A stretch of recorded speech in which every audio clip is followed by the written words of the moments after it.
जिंगा लाला stories. Hello दोस्तों, आपका हमारे चैनल पर स्वागत है। कहानी शुरू करने से पहले कृपया हमारे चैनल को सब्सक्राइब कर लें। चलिए कहानी शुरू करते हैं। बहुत समय पहले की बात है। किसी गांव में पूनम अपनी माँ विनीता के साथ रहती थी। पूनम दिखने में बहुत ही खूबसूरत और अच्छे स्वभाव की लड़की थी। पूनम के पिताजी कमलेश शहर में नौकरी किया करते थे और पूनम की माँ विनीता घर पर ही सिलाई बुनाई का काम किया करती थी। पूनम का स्कूल खत्म हो चुका था और वह कॉलेज में पढ़ती थी। पूनम को मेकअप करने का बहुत शौक था और वह सदैव आईने के सामने बैठी रहती थी। एक दिन पूनम की माँ पूनम के पास आती है और कहती है, यह देखो, वहाँ रसोई में दूध खौला जा रहा है और यहाँ मैडम का मेकअप भी खत्म नहीं हो रहा। ओहो माँ, दूध खौलता हुआ देख लिया था तो बंद कर दिया होता। आपकी वजह से मेरा ध्यान भटक गया और मेरी लिपस्टिक की शेड खराब हो गई। ओहो, बोल तो ऐसे रही हो जैसे कि लाखों का नुकसान हो गया हो। वैसे मैडम जी, इतना सज धज के कहाँ जा रही हैं आप? क्या फिर आज एक नई किसी सहेली का जन्मदिन है या किसी की शादी में जा रही हो? जरा हमें बताने का कष्ट करोगी कि इस वक्त तुम्हें कहाँ जाना है सज धज के? कहीं नहीं माँ, घर पर रहने का यह मतलब तो नहीं कि मुंह उठाकर बैठे रहो। हमें अपने अपने स्किन की टाइम टू टाइम सर्विस करनी चाहिए, नहीं तो मेरी स्किन बुढ़ापे में ग्लो नहीं करेगी। हाँ मेरी माँ, मुझे सब पता है तेरे बारे में। चाहे मैं भूखी मर जाऊँ, लेकिन तेरा मेकअप कभी खत्म नहीं होगा। कहीं गलती से तुझे तेज सांस मिल गई तो तेरा जीना हराम कर देगी। इसलिए कहती हूँ, ज्यादा मेकअप पर ध्यान मत दे और घर के काम काज सीख, नहीं तो शादी के बाद हाथ पर हाथ रख कर बैठी रहेगी। ठीक है ना माँ, सीख लूंगी। अभी मेरी उम्र क्या हुई है और फिर मैं तो अपने पति के घर में राज करूंगी। ठीक है, अब ज्यादा चपर चपर मत कर और जाकर किचन के काम संभाल। इस तरह विनीता पूनम को हर रोज समझाया करती थी और उसे घर के कामकाज करने के लिए सलाह देती थी। इसी तरह दिन निकल रहे थे। एक दिन विनीता पूनम के पिताजी कमलेश से कहती है, सुनो पूनम के पिताजी, अब हमारी बेटी बड़ी हो गई है। मुझे लगता है हमें उसके सामने रहते हाथ पीले कर देने चाहिए। हाँ विनीता, मैं भी बहुत दिनों से सोच रहा हूँ कि अब हमारी बेटी बड़ी हो गई है, कहीं अच्छे घर का रिश्ता देखकर उसके हाथ पीले कर दूं। शहर में मेरी एक दोस्त का लड़का अभी अभी फॉरेन से आया है। मैं उसके पिताजी से बात करके अपनी बेटी का रिश्ता उसी घर में तय कर देता हूँ। इसके बाद कमलेश तुरंत अपने दोस्त को फोन लगाकर उससे अपनी बिटिया पूनम के विवाह की बात करता है। कमलेश का दोस्त भानु प्रताप कमलेश का व्यवहार जानता था, इसलिए वह एक बार लड़का लड़की के आपस में मिलने के लिए बात करता है और इस तरह वे दोनों सोमवार को मिलने का प्लान करते हैं। इसके बाद विनीता पूनम को बताने कमरे में जाती है। सुनो पूनम, हमने तुम्हारे लिए एक जगह शादी की बात की है। हम इस मंडे को ही लड़का देखने जा रहे हैं, इसलिए तुम अच्छे से अपनी तैयारी कर लो। वाह माँ, इसका मतलब हम ढेर सारी शॉपिंग करेंगे। मैं अपनी शादी के लिए बहुत सरप्राइज हूँ। ज्यादा उछल मत, अभी तेरी शादी फिक्स नहीं हुई है, सिर्फ लड़का देखने जा रहे हैं। क्या पता उसने तेरे ओवर मेकअप को देखकर तुझे फेल कर दिया तो? ऐसा हो ही नहीं सकता। मैं इस दुनिया की सबसे खूबसूरत लड़की हूँ और अगर मुझे कोई फेल करता है तो यह उसका फेलियर है, ना कि मेरा। इस तरह विनीता पूनम को बताकर अपने कमरे की ओर चली जाती है। यहाँ पूनम वापस अपना मेकअप करने लग जाती है और अपने सुंदर चेहरे को देखकर बहुत खुश होती है। इसी तरह सोमवार वाला दिन भी आता है और पूनम अच्छे से तैयार होकर अपने पिताजी के साथ लड़का देखने चली जाती है। लड़के वालों को पूनम बहुत पसंद आती है और वह उसे एक ही नजर में हाँ बोल देते हैं। इस तरह शुभ मुहूर्त देखकर पूनम और सुमित की शादी हो जाती है। सुन पूनम, अब तेरी विदाई होने जा रही है और तुझे आज से अपने ससुराल में ही रहना है। मेरी बात का ध्यान रखना, किसी को तेरी ज्यादा मेकअप करने की आदत का पता न चले और सभी का ध्यान रखना। इतना कहकर उसकी माँ पूनम को विदा कर देती है। पूनम अपने नए घर में जाकर बहुत खुश थी और उसे सभी लोग बहुत अच्छे लगते हैं। इसके बाद जब पूनम पहली बार किचन में जाती है तो उसके दिमाग से सब ऊपर हो जाता है, क्योंकि उसे खाना बनाना नहीं आता था। अंत में पूनम को एक आइडिया आता है और वो YouTube से देखकर खाना बनाने की कोशिश करती है।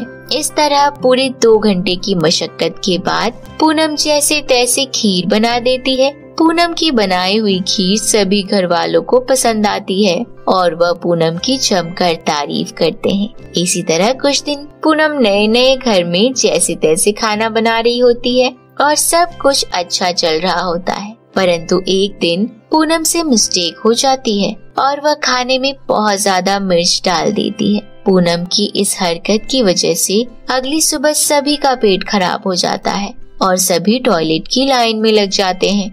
क्योंकि यह पूनम की पहली गलती थी, इसलिए घर वाले उसे माफ कर देते हैं और आज से ही पूनम की सासू माँ किचन में उसकी मदद करने लगती है। एक दिन पूनम मार्केट में शॉपिंग करने गई हुई थी, तभी उसे एक मेकअप की दुकान दिखाई देती है। वह दुकान देखते ही पूनम की अपनी पुरानी यादें ताज़ा हो जाती है। पूनम बिना देरी किए मेकअप का ढेर सारा सामान खरीद लेती है। उसी सामान में गलती से पूनम के यहाँ जादुई लिपस्टिक लग जाती है, परंतु पूनम को नहीं पता था कि वह लिपस्टिक जादुई है। इसलिए वह मेकअप के सामान को अपने कमरे में रख देती है और अपने घर के कामों में लग जाती है। इसी तरह कई दिन बीत जाते हैं और अब पूनम का चेहरा पहले से भी ज्यादा खिल जाता है, क्योंकि वह कई दिनों से जाने अनजाने में जादुई लिपस्टिक का इस्तेमाल कर रही थी। एक दिन पूनम नोट करती है कि वह बहुत दिनों से जादुई लिपस्टिक लगा रही है, परंतु उसकी लिपस्टिक कम नहीं हो रही है। यह देखकर वह सारी बात अपनी सास को बताने की सोचती है। सासू माँ, ये देखो, ये लिपस्टिक कोई जादुई लिपस्टिक है। मैं इसे पिछले 2 महीने से लगा रही हूँ, परंतु यह है कि घिसने का नाम ही नहीं ले रही। ये कैसी बात कह रही हो पूनम बेटी? भला कोई जादुई लिपस्टिक भी होती है? जरूर तुम्हारा वहम होगा। ये लीजिए माँ, आप ही लगा कर देखिए, उसके बाद आपको अपनी आँखों पर जरूर यकीन हो जाएगा। पूनम के कहने पर पूनम की सासू माँ भी ज्यादा लिपस्टिक लगाने लगती है। उनके ऐसा करते ही वह जादुई लिपस्टिक अपने जादू दिखाती है और वह पहले से भी ज्यादा सुंदर और आकर्षक हो जाती है। यह देखकर पूनम की सास को जादुई लिपस्टिक के जादुई होने पर यकीन हो जाता है। इसके बाद वह दोनों सास और बहू किसी को कुछ नहीं बताती और जादुई लिपस्टिक का इस्तेमाल करती रहती है। उस दिन के बाद पूनम को जब कभी भी किसी के लिए खाना बनाना होता, वह जादुई लिपस्टिक से बोलकर मांग लेती। इसी तरह कुछ दिन बहुत अच्छे बीत रहे थे, परंतु एक दिन जब पूनम सोकर उठती है तो देखती है कि उसका चेहरा तो कोयले की तरह काला हो गया है। यह देखकर पूनम की चीख निकल जाती है और वह दौड़कर अपनी सासू माँ के पास जाती है। यह क्या? पूनम की सासू माँ का भी चेहरा कोयले की तरह काला हो चुका था। वह एक दूसरे को देखकर हंसने लगते हैं और कहते हैं, अरे पूनम बेटा, तुम कोयले की तरह काली कैसे हो गई? लगता है तुमने कल रात ज्यादा ही लिपस्टिक लगा ली थी। माँ जी, आप भी जरा आईना तो देखिए, आप भी किसी काली माता से कम नहीं लग रही हो। इसके बाद पूनम के साथ अपना चेहरा देखकर उसकी सास डर जाती है और उसे कुछ समझ नहीं आता। अरे बहू, यह सब कैसे हो गया? अब हमारा क्या होगा? हम ये चेहरा लेकर बाहर कैसे जाएंगे? इस तरह दोनों सास और बहू आपस में बैठकर उदास होकर सोच रहे होते हैं। तभी पूनम को एक आइडिया आता है और वह अपना चेहरा ढककर वह जादुई लिपस्टिक नदी में बहाने का फैसला करती है। पूनम के ऐसा करते ही वह जादू से एक जादुई चुड़ैल आ जाती है। धन्यवाद पूनम, आज तुम्हारी वजह से मैं आजाद हो गई। मैं कई वर्षों से इस लिपस्टिक में कैद थी, परंतु आज तुम्हारी बुद्धिमानी की वजह से मैं आजाद हो गई। तुम दोनों के काले चेहरे मैंने ही किए हैं, परंतु मैं अभी अपनी गलती सुधार देती हूँ। इस तरह चुड़ैल अपनी जादुई छड़ी से पूनम और उसकी सास का चेहरा पहले की तरह सुंदर कर देती है। पूनम और उसकी सास अपना सुंदर चेहरा देखकर बहुत खुश होते हैं और खुशी खुशी वहाँ से घर आ जाते हैं। इस तरह उस दिन के बाद वे दोनों मिलजुल कर एक साथ हंसी खुशी से रहने लगते हैं। बहुत समय पहले की बात है। सीलमपुर गांव में सिंड्रेला अपनी चाची के साथ रहती थी। करीब 10 साल पहले सिंड्रेला की मां की मृत्यु के बाद सिंड्रेला के पिताजी ने उसे उसकी चाची के पास रहने के लिए भेज दिया था। उस दिन से सिंड्रेला की चाची उस पर दिन रात अत्याचार कर रही थी। सिंड्रेला, जो दिखने में काली सांवले रंग की, सदैव लोगों से प्यार करने वाली और सबकी मदद करने वाली लड़की थी। सिंड्रेला का रंग काला और चेहरे पर कुछ दाने होने के कारण लोग उससे बात करना पसंद नहीं करते थे। सिंड्रेला की चाची बहुत ही लालची और कंजूस औरत थी। वो सिंड्रेला के पिताजी के शहर चले जाने के बाद ज्यादा पैसों के लालच में उसे घर घर सब्जियां बेचने के लिए भेजा करती थी।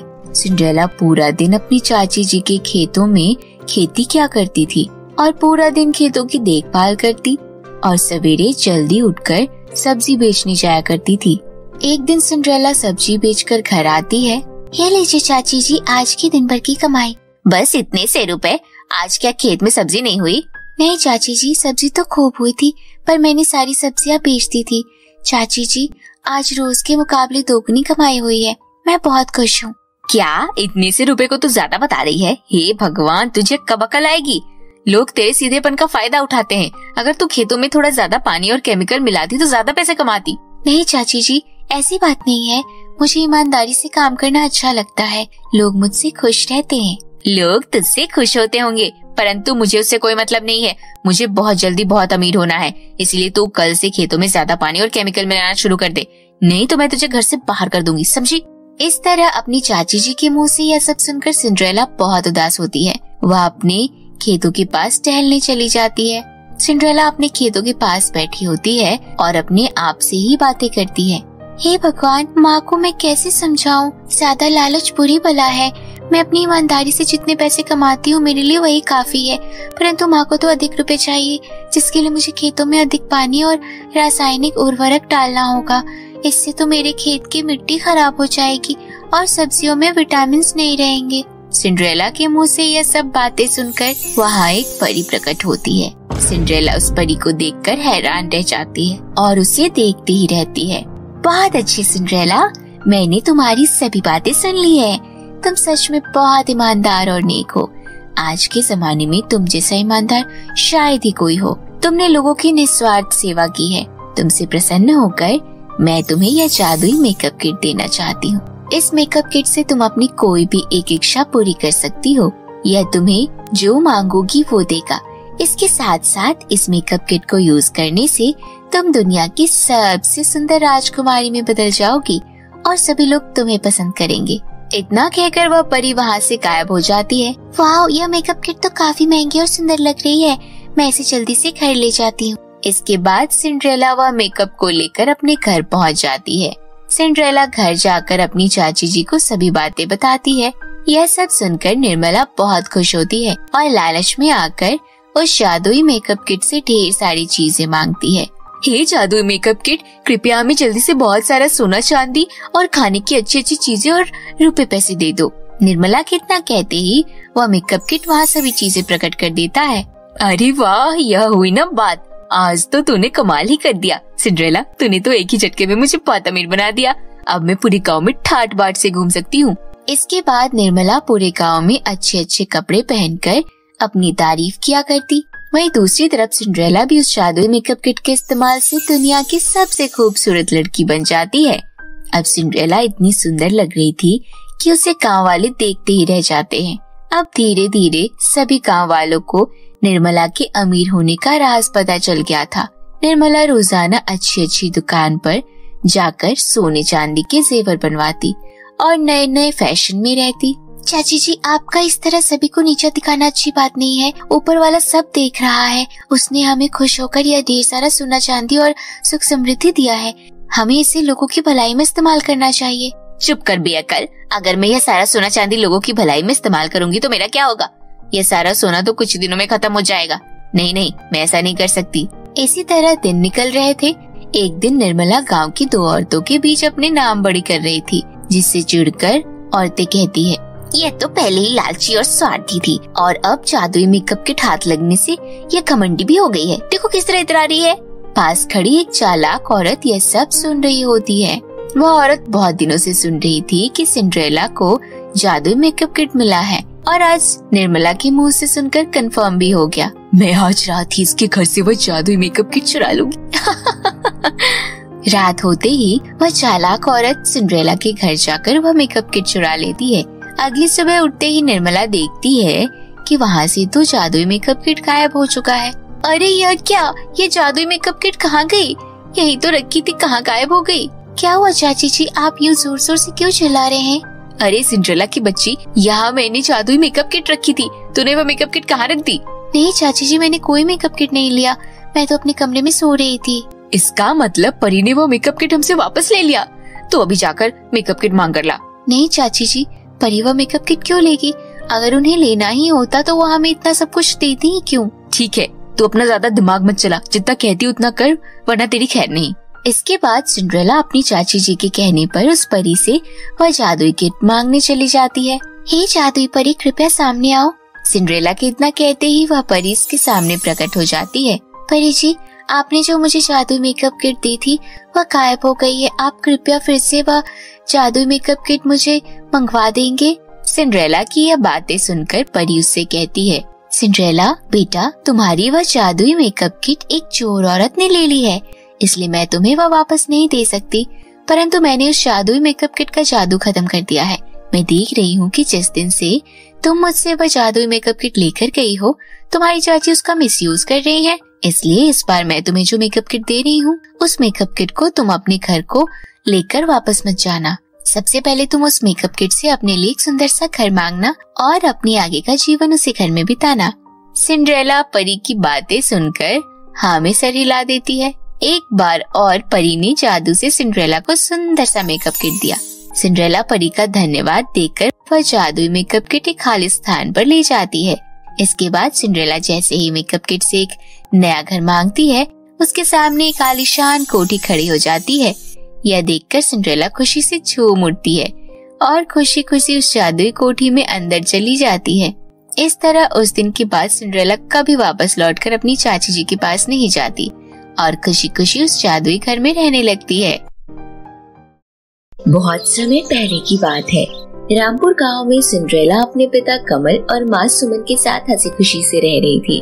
सिंड्रेला के पिताजी एक किसान थे जो अपने पुरखों के खेतों में खेती किया करते थे और दिन भर गली गली सब्जी बेचा करते थे। खेती बाड़ी से कमल को उतना मुनाफा नहीं होता था जिससे वह अपनी बिटिया का एडमिशन एक प्राइवेट स्कूल में करा सके, क्योंकि गांव में एक भी सरकारी स्कूल नहीं था। इसीलिए सिंड्रेला घर पर ही रहकर पढ़ाई किया करती थी। कमल दिन रात मेहनत करने के बाद भी अपनी बेटी के सपने सच नहीं कर पा रहा था। एक दिन कमल सेठ मूलचंद से बात करके अपनी पत्नी सुमन के लिए झाड़ू पोछा का काम ढूंढ लेता है। सेठ मूलचंद एक लालची और खड़ूस आदमी था। वह मात्र 2000 रुपए महीने पर सुमन को काम पर रख लेता है। अगले दिन से सुमन सेठ के पास नौकरी के लिए चली जाती है। सेठ जब सुमन को अपनी ललचाई हुई आंखों से देखता है तो उसे सुमन से एक ही पल में प्यार हो जाता है, क्योंकि सुमन एक सुंदर, संस्कारी और सरल औरत थी। इसीलिए वह सेठ के पास केवल काम से ही मतलब रखती थी। इसी तरह दिन निकल रहे थे। एक दिन सेठ सुमन से कहता है, सुमन, मैं तुम्हें पिछले 2 हफ्ते से देख रहा हूँ और तुम मुझसे बात भी नहीं करती हो। अगर तुम्हें कोई भी दिक्कत हो तो तुम मुझे बता सकती हो। मैं तुम्हारी मदद करना चाहता हूँ। सेठ जी, आप बड़े लोग हो, हमारी क्या मजाल जो हम आपसे आंख मिलाकर बात कर सके। सब ठीक है, बस घर पर एक बेटी है जिसका स्कूल में एडमिशन कराना है, परंतु हमारे पास इतने पैसे नहीं है जिससे हम उसका एडमिशन करा सके। तुम इतनी कम उम्र में घर की इतनी टेंशन क्यों लेती हो? मुझसे तुम्हारा यह दुख देखा नहीं जाता। क्या तुम मुझसे दोस्ती करना पसंद करोगी? बदले में मैं तुम्हारी बेटी का एडमिशन बहुत बड़े प्राइवेट स्कूल में करवा दूंगा। ये कैसी बेहुदा बातें कर रहे हो सेठ जी? मैं शादीशुदा हूँ और हमारे संस्कारों में किसी पुरुष से दोस्ती रखने की इजाजत नहीं होती। देख लो, मैं तो तुम्हारे भले की ही बात कर रहा था। तुम्हारे पास सोचने का पूरा टाइम है। जब भी तुम्हें मेरी जरूरत पड़े मुझे याद कर लेना। इतना कहकर सेठ वहाँ से चला जाता है। सुमन एक संस्कारी पतिव्रता महिला थी। वह अपना काम करके सीधा अपने घर चली जाती है। आज सुमन कुछ उदास बैठी थी। क्या बात है सुमन, क्या कोई बात हो गई क्या? आज तुम बहुत उदास नजर आ रही हो। नहीं सिंड्रेला के पापा, ऐसी कोई बात नहीं है। बस वह आज सेठ के यहाँ कुछ काम ज्यादा था जिस कारण मैं जरा थक गई हूँ। अरे भाग्यवान, अब हमारी बिटिया सिंड्रेला बड़ी हो गई है। वह घर का काम देख लिया करेगी। तुम घर पे आराम किया करो। और इस तरह रात होने पर सभी लोग सो जाते हैं, परंतु सुमन को नींद नहीं आ रही होती है, क्योंकि अब उसे सेठ की बातों से डर लगने लगा था। इसी तरह सुबह भी हो जाती है। कमल और सुमन दोनों अपने अपने कामों पर निकल जाते हैं। सुमन आज भी हमेशा के घर की साफ सफाई कर रही होती है। तभी सेठ उसके पास आता है और कहता है, Suman ji, very good morning. आपको देखकर अच्छा लगा। अब तुम यह घर की साफ सफाई मत किया करो। मुझे तुम्हारे कोमल हाथों को इतना काम करता देख बहुत बुरा लगता है। सेठ जी, आप मुझसे उम्र में बड़े हैं, कृपया अपनी तहजीब न भूलें। मैं आपको पहले भी बता चुकी हूँ कि मुझे आपसे दोस्ती करने का बिल्कुल भी शौक नहीं है। कल से मैं काम पर नहीं आऊंगी, कृपया मुझे काम करने दें। सेठ सुमन की बातें सुनकर गुस्से में आ जाता है और मन ही मन उससे बदला लेने की ठान लेता है। अगले दिन सुमन जब काम पर नहीं आती तो सेठ गुस्से से बेकाबू हो जाता है और वो मन ही मन सोचता है, ये सुमन अपने आप को कुछ ज्यादा ही बनने लगी है। लगता है मुझे इसकी अकल ठिकाने लगाने के लिए कुछ करना होगा। तभी सेठ के मन में कुछ प्लान आता है और अपने प्लान के मुताबिक कमल के खेतों में जाकर एक जहरीला सांप छोड़ देता है। कुछ ही पलों में सांप कमल के पैर में डस लेता है और सांप के जहर से कमल की मौके पर ही मृत्यु हो जाती है। शाम हो जाती है, परंतु जब कमल घर पर नहीं आता तो चिंता में आकर सुमन कमल को खेतों में देखने जाती है। खेत पर पहुंचकर वह देखती है कि कमल तो जमीन पर लेटा हुआ है और उसके पैरों से खून बह रहा है। ये क्या हो गया सिंड्रेला के पिताजी, आप इस तरह जमीन पर क्यों लेटे हुए हैं और आप मुझसे बात क्यों नहीं करते? इस तरह सुमन बहुत देर तक कमल को जगाने की कोशिश करती है, परंतु कमल की मृत्यु हो चुकी थी। यह देखकर सुमन बहुत तेज तेज रोने लगती है। सुमन किसी तरह कमल को अपने कंधों पर उठाकर घर ले आती है। सिंड्रेला भी अपने पिताजी का यह हाल देखकर बहुत रोती है। दोनों माँ बेटी रात भर कमल की मृत्यु के शोक में जागते हैं और सुबह होते ही सभी गाँव वालों को इकट्ठा करके कमल का अंतिम संस्कार कर देते हैं। सेठ यह बात अच्छी तरह से जानता था कि सुमन का पति अब कमल इस दुनिया में नहीं रहा है, फिर भी वह अनजान बनकर झूठे झूठे आंसू लेकर सुमन के घर पहुंच जाता है। मुझे ये सुनकर बहुत दुख हुआ कि कमल अब इस दुनिया में नहीं रहा। यह कुछ कमल का बकाया 2 लाख रुपए रह गए थे। अगर तुम यह रकम लौटा देती तो मैं तुम्हें और तुम्हारी बिटिया सिंड्रेला को कोई परेशानी नहीं होने दूंगा। सेठ जी, मेरे पास तो इतने रुपए नहीं है, कृपया सिंड्रेला के पिताजी का यह 2 लाख रुपया बकाया माफ कर दीजिए। अरे पागल समझ रखा है क्या, जो पूरे 2 लाख माफ कर दूं? 1 हफ्ते के भीतर मुझे मेरे 2 लाख चाहिए, नहीं तो ये घर खाली कर देना। इतना कहकर सेठ वहाँ से चला जाता है। यहाँ सुमन बेचारी, जिसके पास सिंड्रेला को खिलाने के लिए 2 वक्त की रोटी भी नहीं होती, उसके ऊपर सेठ का झूठा मूठा कर्जा डालकर चला जाता है। किसी तरह दोनों माँ बेटी नमक रोटी खाकर 1 हफ्ता निकाल लेते हैं और हफ्ता होते ही सेठ अपने आदमियों के साथ सुमन के घर पहुँच जाता है। सुन सुमन, तूने मेरे 2 लाख रुपए नहीं लौटाए, जिस कारण मैं यह मकान ले रहा हूँ। अब तू सीधी तरीके से यहाँ से बाहर चले जा, नहीं तो मेरे आदमी तेरे साथ छेड़छाड़ करके तुझे बाहर निकाल देंगे। सेठ जी, मुझ मासूम पर जरा रहम कीजिए। मैं इस अकेली नन्ही सी जान के साथ कहाँ रहूंगी? बाहर बहुत सारे जंगली जानवरों का खतरा है। अगर सिंड्रेला को कुछ हो गया तो मैं अपने आप को कभी माफ नहीं कर पाऊंगी। यह सब मुझे नहीं पता, जल्दी से मेरा यह घर खाली कर। और इस तरह सेठ के 1000 सुनाने के बाद सुमन वहाँ से चली जाती है। दोनों माँ बेटियों के पास कोई सहारा नहीं होता। वे दोनों जंगल में एक पेड़ के नीचे बैठे होते हैं। हे भगवान, यह तेरा कैसा अनर्थ है? पहले तो तूने मेरे पति परमेश्वर को अपने पास बुला लिया और अब तूने हमारा वह घर लेकर भी हमें बेसहारा कर दिया। अगर आज मेरी प्यारी बेटी सिंड्रेला को कुछ हो गया तो मैं अपने आप को कभी माफ नहीं कर पाऊंगी और एक नदी में कूदकर अपनी जान दे दूंगी। सुमन भगवान से अपनी शिकायतें लगा ही रही होती है कि तभी वहाँ एक परी प्रकट होती है। सुमन, मैं टुनटुन परी हूँ, तुम्हें घबराने की कोई जरूरत नहीं है। सब परीलोक की परियां तुम्हारे साथ हैं। तुम हमारे साथ हमारे परीलोक चलो, हम तुम दोनों का बहुत अच्छे से ध्यान रखेंगे। और इस तरह परी उन्हें बादलों में उड़ाते हुए अपने साथ परीलोक ले जाती है। सुमन, सिंड्रेला, तुम्हारा हमारे परीलोक में बहुत स्वागत है।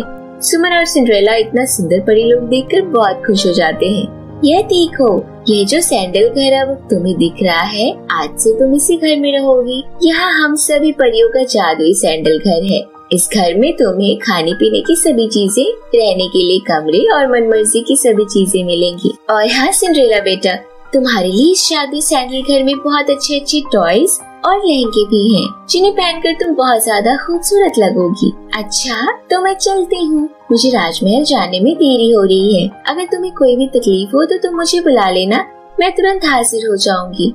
इतना कहकर परी वहाँ से चली जाती है। सिंड्रेला और सुमन जब उस जादुई सैंडल घर के अंदर जाते हैं तो देखते हैं कि वह जादुई सैंडल घर तो बहुत ही आलीशान और बड़ा है। परी के कहे मुताबिक उसमें बहुत सारे कमरे थे, अच्छे अच्छे सोफे, पहनने के लिए कपड़े और मेकअप का सामान भी रखा था। दोनों माँ बेटियों को बहुत भूख लग रही थी। वे दोनों जल्दी से एक टेबल पर बैठ जाती है और उस टेबल पर बैठते ही दोनों के सामने जादू से स्वादिष्ट खाना प्रकट हो जाता है। दोनों माँ बेटियाँ खाना खाने लगती है। खाना बहुत ही स्वादिष्ट था। दोनों को बहुत दिनों के बाद इतना स्वादिष्ट खाना मिला था। और इसी तरह सिंड्रेला और सुमन परी की जादुई सैंडल घर में अपनी आगे की जिंदगी हंसी खुशी से बिताती है। तो मेरे प्यारे दोस्तों, कैसी लगी आपको हमारी यह कहानी? हमें कमेंट करके जरूर बताइएगा। और यदि यह कहानी अच्छी लगी हो तो हमारे चैनल को सब्सक्राइब करना ना भूलें। तो फिर मिलती हूँ आपसे ऐसी ही किसी इंटरेस्टिंग कहानी के साथ। तब तक के लिए बाय बाय दोस्तों।